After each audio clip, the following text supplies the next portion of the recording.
He deliberately took apart the bullet heads and gathered all the gunpowder together. After adjusting the weight of each bullet, it became a simple pressure-triggered landmine. Then he dug a trench in the yard. After lining it with waterproof tape, he filled it with 98-octane gasoline, and the device used to trigger the trap was placed on the only path through. Finally, he laid turf over it to cover up all traces, because there were too many traps set up. He had to mark them clearly on a blueprint, otherwise even he might accidentally trigger them. Then he hammered nails all over a wooden board and hung it above the tunnel entrance. Then he sharpened rebar and made steel spikes laid under the attic. Even the double-barrel shotgun was sawed short and set at the place enemies were most likely to pass. Finally, he carved several spikes with a dagger and assembled them into an automatic trigger mechanism. But these traps could only wait for prey. For a direct fight, he still had to rely on weapons. The compound bomb that had been idle for decades was now pulled back to full draw again. But the most terrifying thing was, he got himself claymore mines again and a 10-kilogram block of C4 explosive to cut off the enemy's escape routes. It was clear Long Gun never planned to leave alive. From cold weapons to firearms, he almost brought out everything he had just to make sure these scumbags never returned.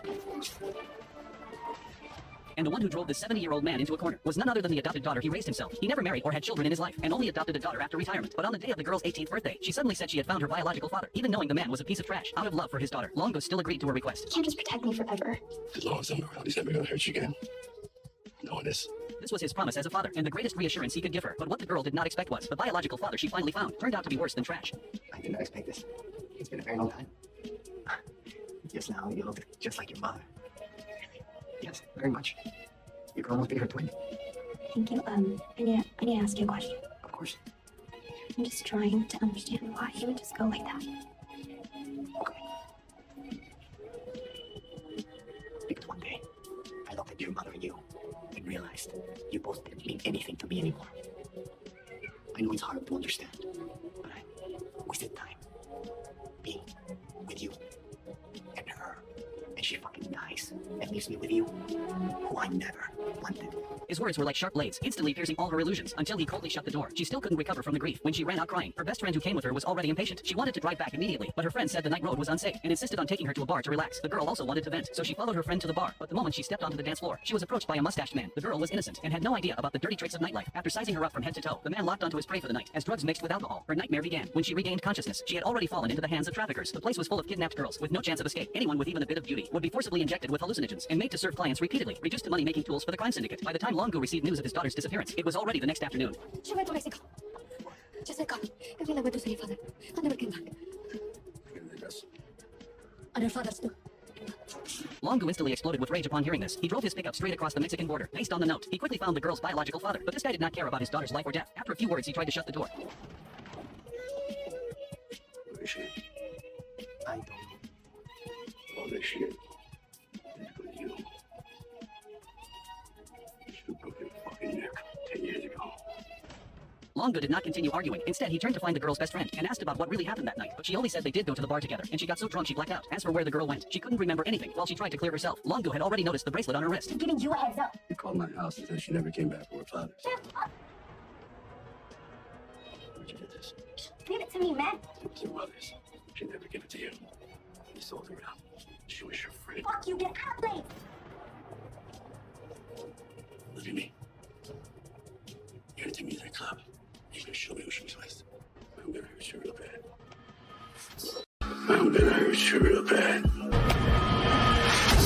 Facing such an intimidating old man, the friend had no courage to resist. She had no choice but to lead him to the bar, then hid at a corner, pointing at the mustached man in the booth, the one who approached the girl that night. After confirming the target, Longo immediately told her to get out of his sight, then calmly walked aside, waiting for the best moment to strike. His tough aura also caught the attention of a beautiful woman. Seeing him staring at the mustached man, she knew he was not someone to mess with. Sure enough, when the man left the bar, Longo followed right behind. Taking advantage of the moment, he quickly subdued him. The girl nearby ran away in fear. Longo took out a photo and demanded answers, but the man still refused to talk, which made Longo stab him immediately. Then he broke his collarbone with brute force. Facing such brutality, who could endure it? Obviously, the mustached man was no exception. He could only cooperate and get into the car, and the bloody scene just now was witnessed by the woman hiding nearby. Upon arriving at the gang hideout, the mustached man was forced to sleep early, but Longo's unfamiliar face alerted the hidden guards. By the time he entered the base, they were fully prepared, surrounded by over 100 armed men. Even someone like him could only let them strip him clean. But when the boss looked at the photo, the curly-haired man immediately recognized it, saying it was new stock from 2 days ago. Hearing this, Longo moved instantly, but dozens of guns were pointed at his head. The curly-haired man showed no mercy, ordering everyone to beat him. Even though Longo fought back desperately, he could not withstand so many attackers. Even beaten to the brink of death, he still begged them to let the girl go. But after learning their relationship, the boss deliberately spared his life, and to humiliate him, carved a mark on his face. The captured girl was not spared either. The same mark was carved onto her face, but no one expected. The woman from earlier suddenly appeared. She followed them here and rescued the badly injured Longu. The long-haired man intended to leave her to die, but did not realize he had provoked the wrong person. After careful treatment, Longu woke up after 4 days. Are you okay? Who are you?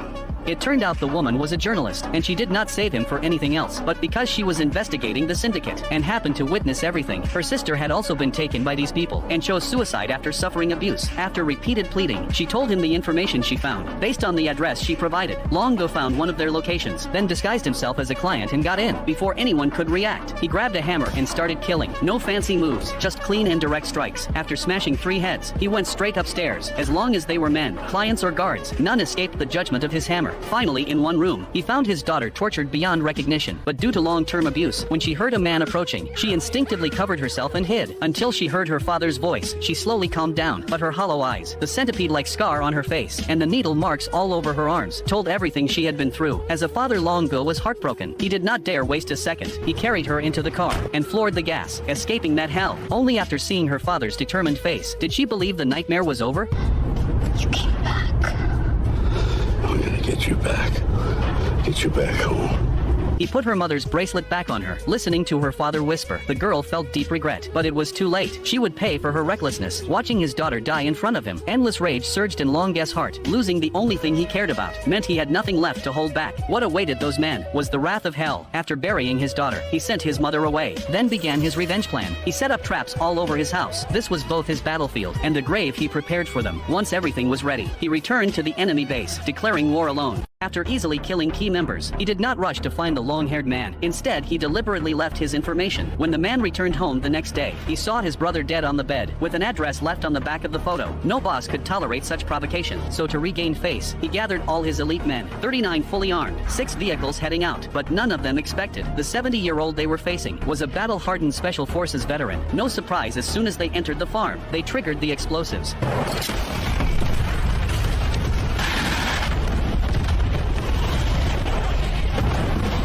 The farm was surrounded by fire, leaving only one path in the middle, the route Longo designed for them. Though surprised, they still spread out to surround the house. 2 fearless men went in first, but the moment they opened the door, one was shot dead by a compound bow, and the other was killed instantly by Longo hiding in the tunnel. He never lingered after a strike, using the terrain to hunt.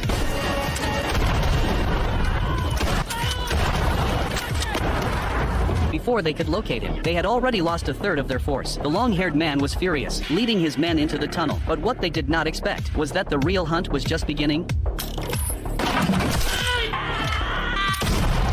With the tunnel maze, they could only search one by one. No matter how careful, none escaped his judgment.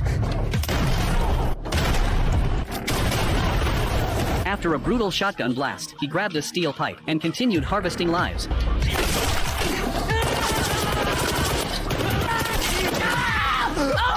Then he played his music, using speakers to split them apart, while he waited in ambush.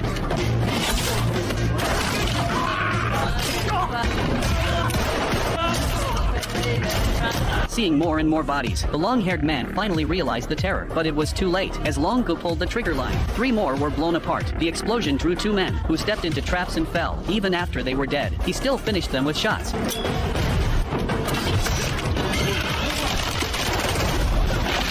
Though he was shot once in the chaos, only the long-haired man remained, but this was all part of his plan. He even shouted to guide him, afraid he would get lost. The man was completely enraged, spraying bullets wildly, chasing him relentlessly. During the chase, Longo was shot again, but he kept him alive, to make him feel true fear. They're all dead. All of them. I could have killed you 10 times, but I wanted you left. Fuck you. Fuck you, dead man. I want you to feel my rage. My hate. When I reach into your chest and rip out your heart! Then he pulled the power switch. As the lights came on, the bombs detonated. At the final moment of collapse, the man managed to escape, but as a man of his word, since he said he would rip out his heart, he would not break it.